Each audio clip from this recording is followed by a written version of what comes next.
आप सभी लोगों का स्वागत है हमारे चैनल में, हमारे वीडियो में। और आप लोगों के बहुत ही मज़ेदार देहाती चुटकुला नाच गीत सुनावत है। हमारे गीत कैसन लगे आप लोग ज़रूर बताओ जाइए और गीत को पूरा सुनल जाइए।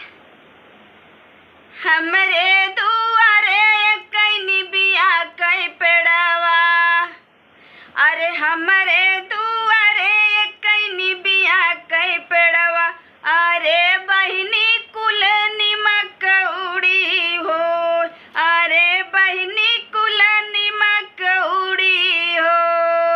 हमरे दुआरे कैनी बिया कई पेड़ावा, अरे बहिनी कुल निमक उड़ी हो, अरे बहिनी कुल निमक उड़ी हो। अरे पहिले पहिले जब गईली बियाहवा, अरे पहिले पहिले जब गईली बियाहवा, अरे बहिनी धैलिहनी सासू कई गोड़, अरे बहिनी धैलिहनी सासू कई गोड़। हमरी न सासू जी अस कैसी सई, अरे हमरी न सासू जी अस कैसी स, अरे बहिनी तुहरे बेटउई हो, अरे हमरी जी सासू न अस कैसी सई, अरे बहिनी तुहरे बेटउई हो। सही बात है, हमारे पास बेटा ही है, बेटी नहीं है। कि हमरे दुआरे कैनी बिया कई पेड़वा, अरे बहिनी कुल निमक उड़ी हो। हमरे दुआरे कैनी बिया कई पेड़वा, अरे बहिनी कुल निमक उड़ी हो। अरे दूसरी बार जब गईली ससुरवा,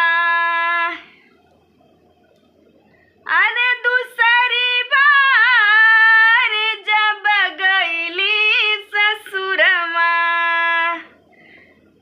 हमरी जेठानी जी अस कैसी सई, अरे बहिनी धैलिहनी जेठनी कई गोड़, अरे बहिनी धैलिहनी जेठनी कई गोड़। हमरी जेठान रानी अस कैसी सई, अरे हमरी जेठान रानी अस कैसी सई, अरे बहिनी कुली बिटियावई हो।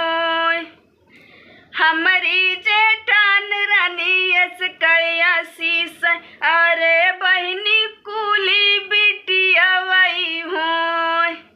जेठान तो जेठानी होती है।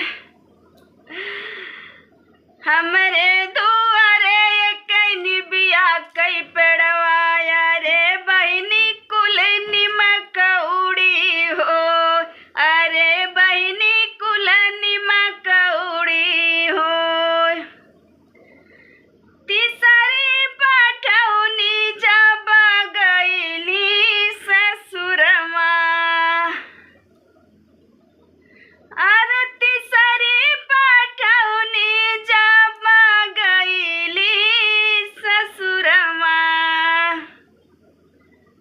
अरे बहिनी धैलिहनी ननदी कई गोड़, अरे बहिनी धैलिहनी ननदी कई गोड़। हमरी ननद रानी अस कैसी सई, अरे हमरी ननद रानी अस कैसी सई, अरे भौजी हमरे बेटी जवई हो, अरे भौजी हमरे भती जवई हो।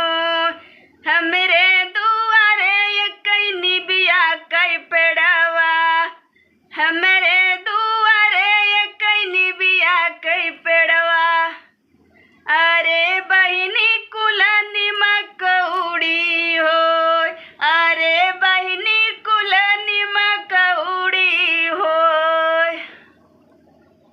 आप लोग बताओ जाई नाच गीत कैसन बा।